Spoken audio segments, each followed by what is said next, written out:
Today's 2-Minute Fairy Tale is a fun and satisfying Czech story called The 12 Months. Like most stories in this category, it starts in very Cinderella fashion, where there's a mother who prefers one daughter over the other, and they're both cruel and mean to the good daughter, Marushka. Eventually, abusing Marushka isn't enough for the stepmother because she's afraid when young men come courting, they're all going to want to marry her, and none of them are going to want to marry her ugly daughter. So she decides to get rid of her by giving her impossible tasks. In the dead of January, she says, "Marushka, go get me violets from the forest or I will kill you."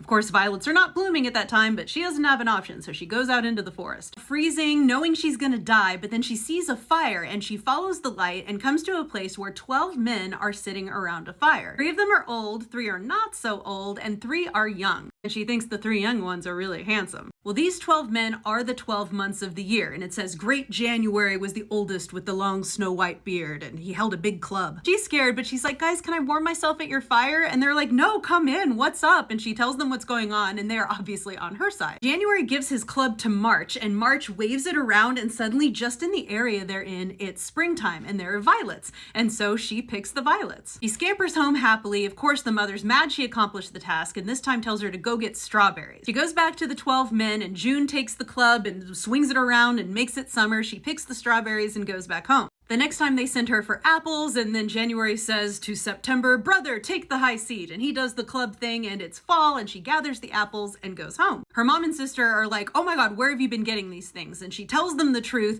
and they threaten to beat her, lock her in the kitchen, and the sister puts on her fur coat and decides, "I'm gonna go out and get good stuff from these months." As you might expect, when she goes out there, she's rude to them. So January waves his club and makes it cold and freezing like never before, and he curses the girl to be cold and hungry and searching for eternity. The mother goes out looking for her. She gets cursed to the same fate, and they both are just wandering, frozen forever. Marushka inherits the cottage and the farm. She marries a kind man and lives happily ever after. As always, check out my book Dust Spells, a reimagining of the 12 Dancing Princesses, and my podcast. All the links are in the bio.